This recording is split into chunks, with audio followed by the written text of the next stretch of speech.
Do you believe you understand the limits of human cruelty? Nero didn't just commit acts of violence, he redefined them.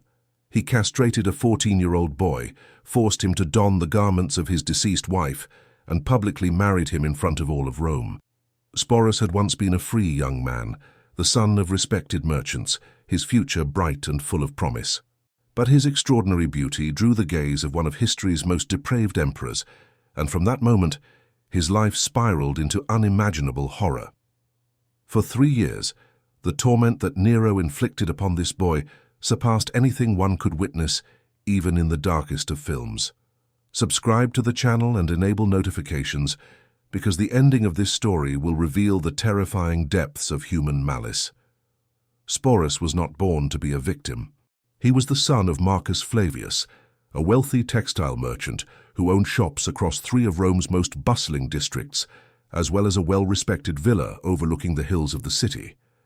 In the year 63 AD, at just 14, Sporus possessed everything a young Roman of privilege could desire: education from the most esteemed tutors, elegant garments, a future inheritance of thriving family businesses, and even a fiancée promised from the senatorial Corneli family. His life was the epitome of upper-middle-class Roman comfort, yet his unparalleled beauty would become the cruel instrument of his fate. Sporus's features were considered flawless by Roman standards. His hair was naturally golden, his skin unblemished and pale, his facial features delicate and sculpted as though by Greek masters, and his eyes, rare blue eyes among the Mediterranean populace, were mesmerizing. So striking was his appearance that strangers would stop in the streets to gaze upon him, and poets began composing verses in admiration of his extraordinary looks. Everything changed during the festival of Juvenalia in March of 64 AD. Created by Nero himself, the event celebrated young aristocrats performing artistic displays for the emperor's entertainment. Sporus participated, performing a scene from a classical play when Nero's gaze first fell upon him. Witnesses described the emperor as immediately obsessed, whispering obscene remarks to his companions and staring at the boy with a predatory intensity that made all onlookers uneasy. That very night, the Praetorian Guards arrived at the Flavius household with an imperial decree. Sporus was to appear at the palace the following day for discussions regarding his artistic future. Marcus Flavius, acutely aware of Nero's notorious reputation, attempted to resist, offering vast sums of money to secure his son's safety. The guards laughed, dismissing the offer. Nero had already decided. Nothing could sway him. The next day, Sporus arrived at the palace, clad in his finest toga and accompanied by his father. They were immediately separated. Marcus Flavius was informed that his son would remain in the imperial palace indefinitely, serving the personal interests of the emperor. In that moment, the merchant realized the grim truth: the boy he loved might never return. Sporus was led to Nero's private chambers, discovering he was not the first youth to endure this so-called honor. The emperor maintained dozens of young boys and girls, all seized from elite Roman families, to satisfy his increasingly bizarre desires. But Sporus soon understood that his fate would be far worse than merely being another object of imperial indulgence. Nero had plans for him that were terrifyingly specific.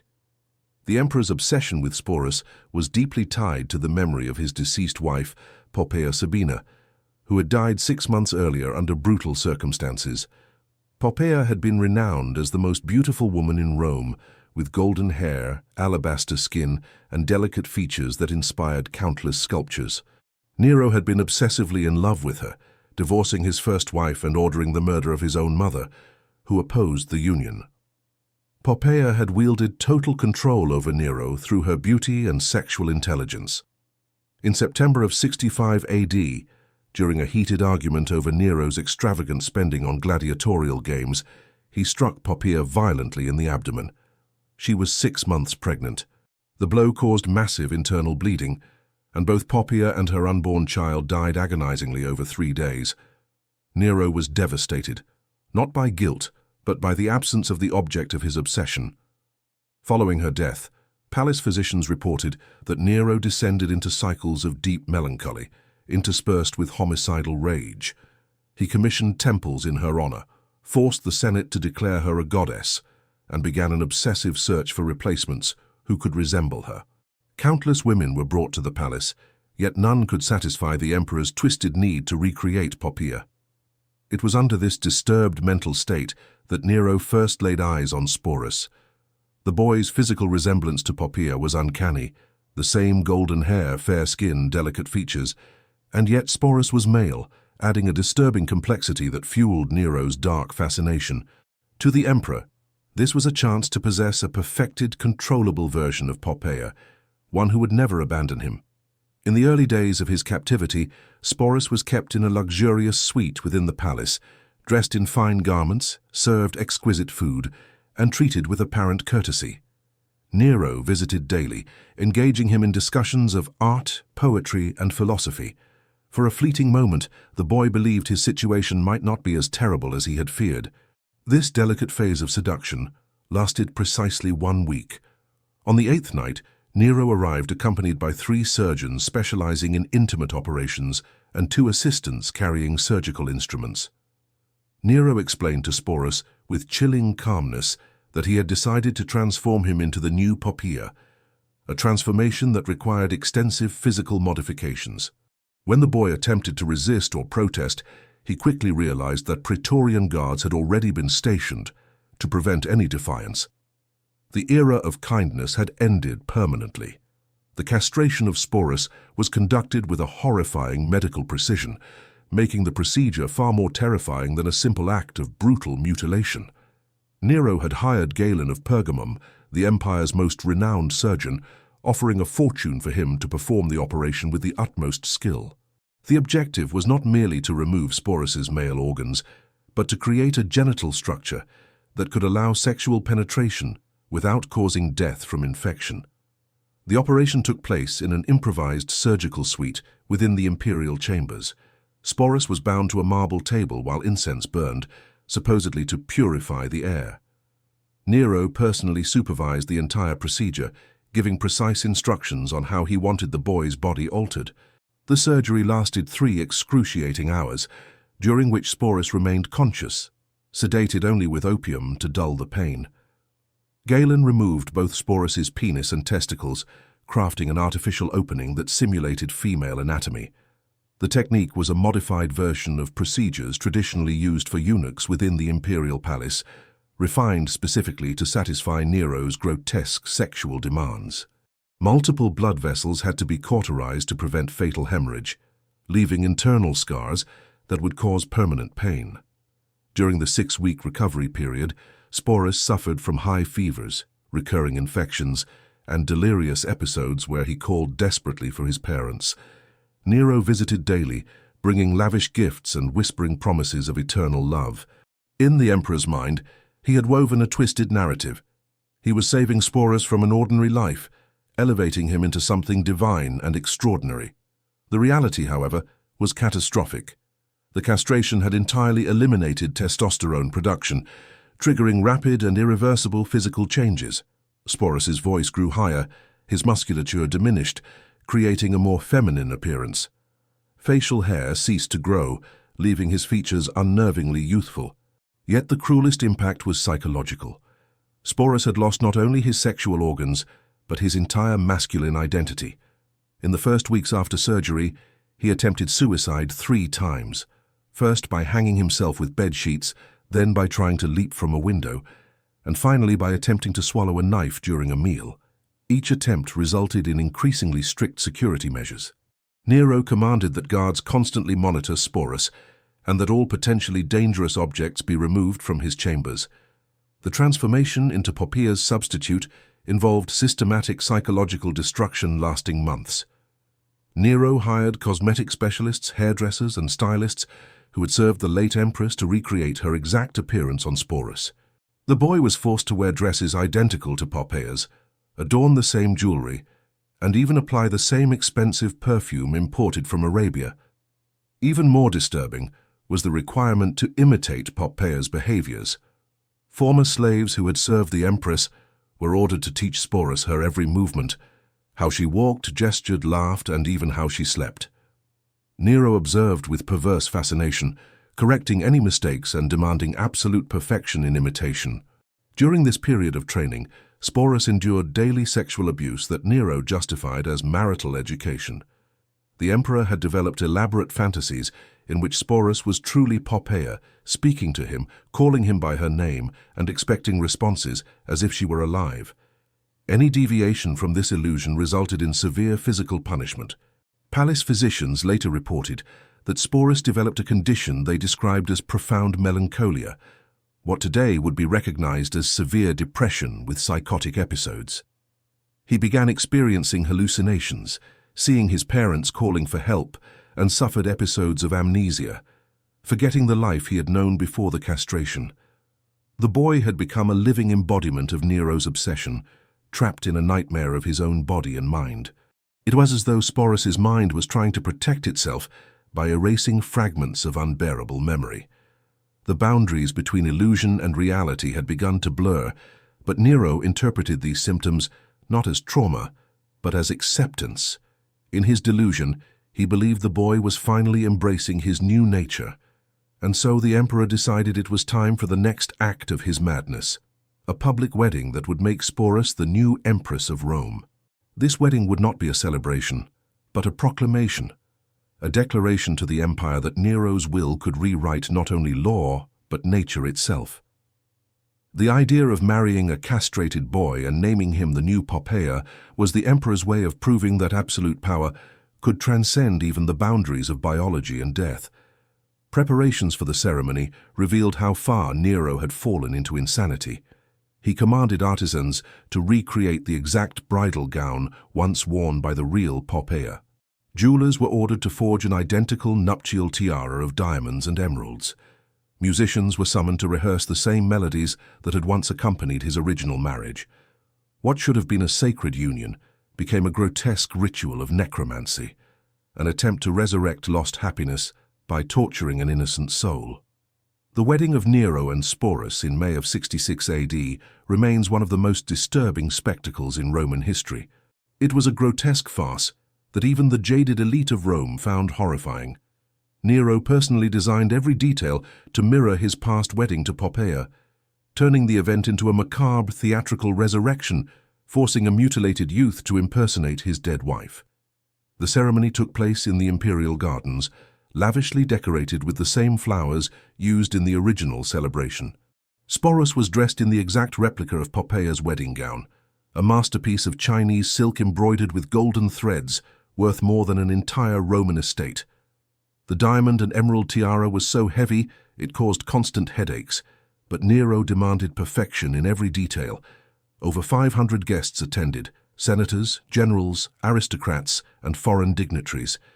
Everyone knew that absence meant death. The atmosphere was one of suffocating silence and concealed terror. Witnesses later described the event as a living nightmare.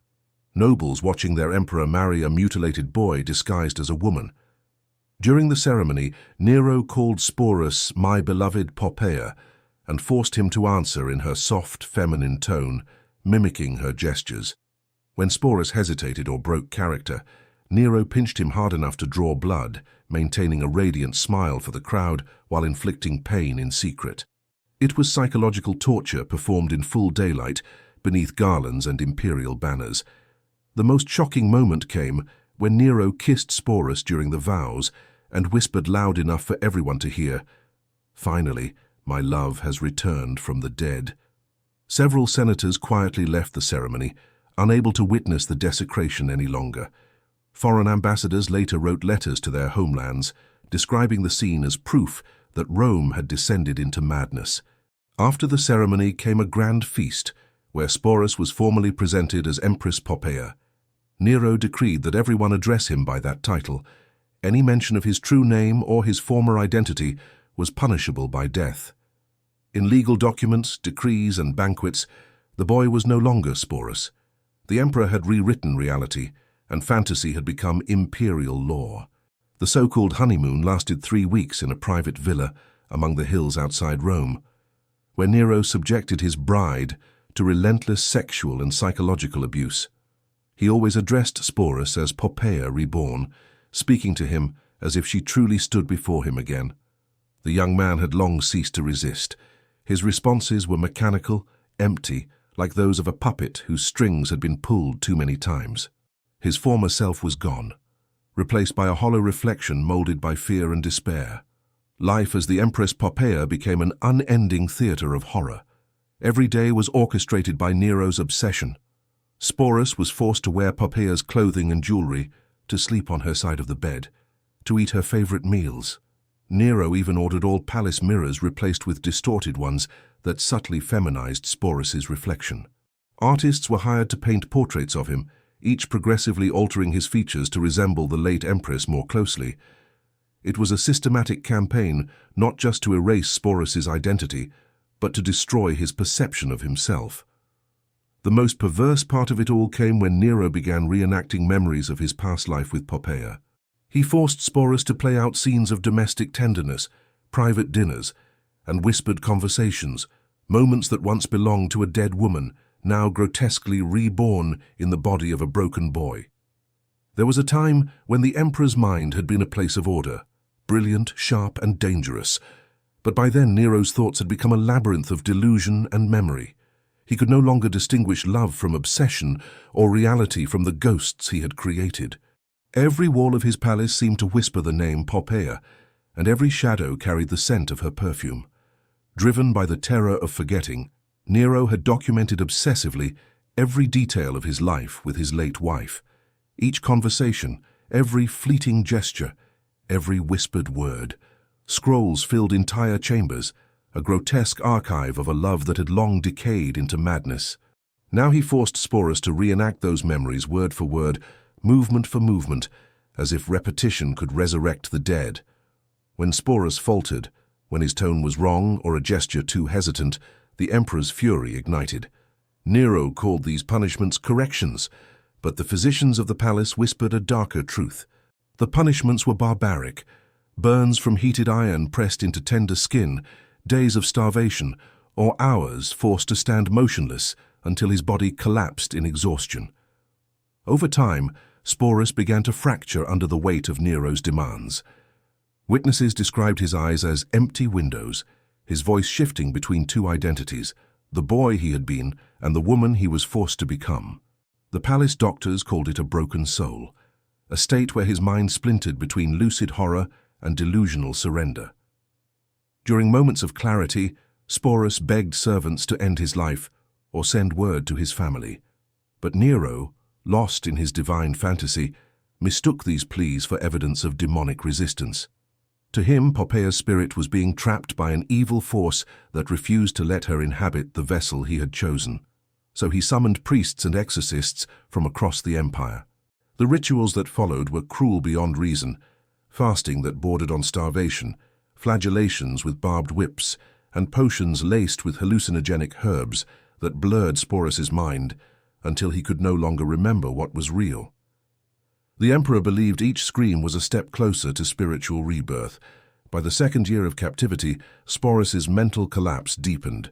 Nero had convinced himself that Poppaea had been pregnant when she died, and that her unborn child's soul was still wandering, waiting to be reborn. In his deranged logic, Sporus would not only resurrect his wife, but also bear her child. He commanded the palace physicians to simulate pregnancy using specially crafted garments lined with padding that swelled over time. Month after month, the illusion grew. Sporus was forced to mimic morning sickness, cravings, and emotional changes, while Nero watched in tearful adoration, whispering that his beloved was carrying their heir once again. The charade became darker. Sporus was made to speak softly to the imaginary child, to sing lullabies, and to promise an eternal future for the imperial bloodline. Every hesitation, every flicker of resistance brought on Nero's violent rage. He would scream that demons were trying to kill his unborn son. When the birth finally came, it was a horrifying spectacle. 12 hours of simulated labor that nearly ended Sporus's life. Experienced midwives had been summoned, and a lifelike doll was prepared to play the part of the newborn. When it was over, Nero took the doll in his arms, weeping with joy, declaring that Rome had a new heir. The nightmare did not end there. Sporus was forced to nurse the doll, using devices that mimicked the act of feeding.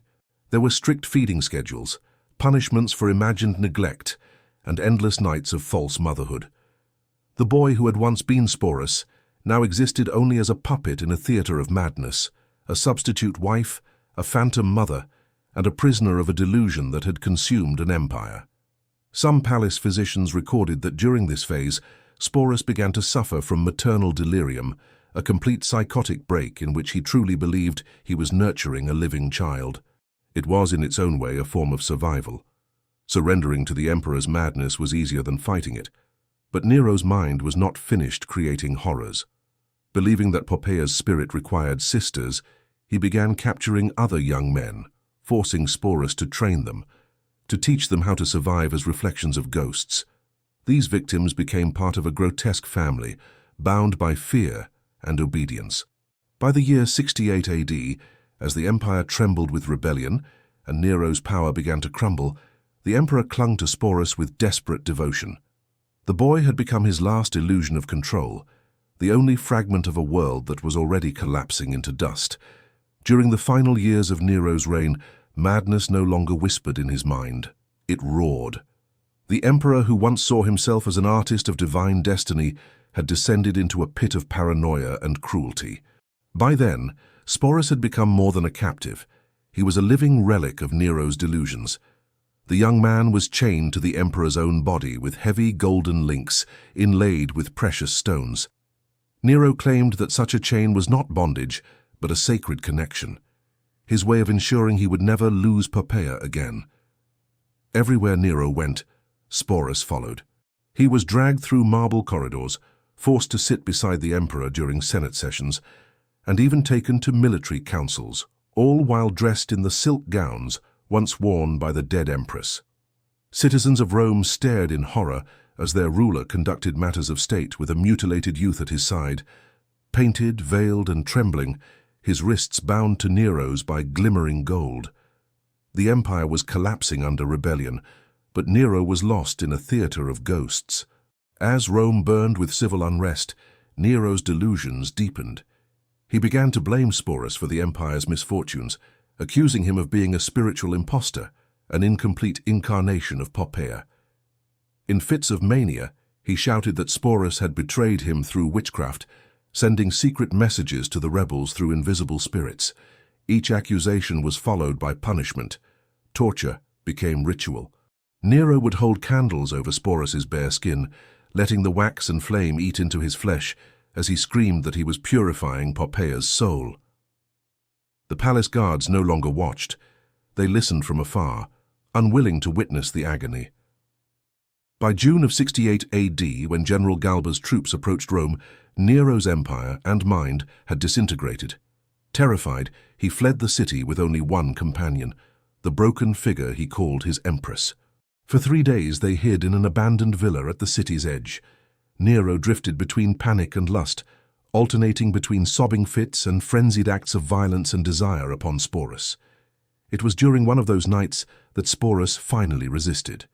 When Nero fell asleep, exhausted and drunk, Sporus took a kitchen knife and tried to saw through the golden chains that bound them. The faint metallic clatter awoke the emperor. In an instant, fear turned to fury. To Nero, this was ultimate betrayal, the death of Poppaea all over again. His retaliation was monstrous. He tied Sporus to a tree in the courtyard and tortured him for hours with heated iron rods, shouting that he was driving out the demon, preventing Poppaea's soul from fully returning. By the end, Sporus had lost 3 fingers, suffered severe burns that disfigured his face, and his vision was nearly destroyed. His body was broken beyond recognition, his mind beyond repair. Days later, when Galba's soldiers discovered the villa, they found Nero dead by his own hand and Sporus still alive, barely breathing, tied to the same tree. The young man was delirious, muttering incoherently that he was Nero, Poppaea, and their unborn child, all at once. He had been devoured by madness. The soldiers brought him to Rome, where his story horrified the new rulers. Emperor Galba ordered physicians to tend to him, but the damage was irreversible. At only 19, Sporus looked like an old woman. His skin burned, his body frail, his mind shattered into fragments. He spoke to invisible people, switching between voices and identities. Sometimes he prayed to Poppaea, sometimes to Nero, and sometimes he cradled an imaginary infant in his arms. In his rare lucid moments he begged to die. The slightest touch sent him into panic. The sight of a man's face made him scream. Whatever innocence had once existed in him had been annihilated long ago. In December of 68 AD, just 6 months after Nero's death, Sporus made his final choice. Late one night, while his guards slept, he tore a linen sheet into strips and fashioned a noose. He hesitated, fought against his own fear, and then stepped off the edge. By dawn, they found him hanging from the wooden beam. His body was still warm. The doctors wrote that he had struggled to the very end, as if some remnant of the soul Nero destroyed had tried, for one last time, to live. Scratches on Sporus's neck revealed his desperate struggle to escape, a final instinctual act before surrendering to the inevitable. His death was deliberately silenced by the Roman authorities, who feared that his story could ignite dissent or inspire criticism of the imperial system. The young man's body was quietly cremated without ceremony, and official documents detailing his existence were either destroyed or hidden in secret archives. It was as if the empire itself sought to erase the evidence of its capacity for absolute cruelty. Yet Sporus's ordeal survived through the accounts of palace doctors, loyal servants, and other witnesses who had watched him suffer in silence. Historians like Suetonius later recorded fragments of his tragedy, ensuring that the horrors endured by this boy would serve as a lasting warning about the dangers of unchecked power. Sporus, who had been castrated and subjected to relentless psychological and physical torment, became a grim symbol of how tyranny can annihilate not only bodies but the very essence of human souls. His story goes beyond the madness of one emperor and the suffering of one victim. It stands as the most brutal example of how absolute authority can turn living humans into disposable objects. Nero did not merely destroy the young man's body. He systematically obliterated his identity, his sanity, and his very ability to exist as a person. What makes this tragedy even more haunting is its historical truth. These were not tales of fiction designed to shock, but real acts of cruelty executed by the most powerful man in the ancient world against a defenseless youth. Sporus stands as a representation of countless anonymous victims throughout history, subjected to unimaginable abuse by tyrants shielded by corrupt political systems. The final irony of Sporus's life is that his only victory, his suicide, which ultimately freed him, also reflects the total control Nero held over him. The emperor had so thoroughly extinguished the young man's will to live that even 3 years after Nero's own death, the only escape Sporus could envision was through death itself. His story is a stark reminder that absolute power can crush human spirit with a precision that is both horrifying and meticulous. If this story moved you, leave a comment below. What other historical examples of abuse of power would you like the channel to reveal? Your suggestion could be the next video uncovering how monarchs and emperors turned human lives into unimaginable nightmares.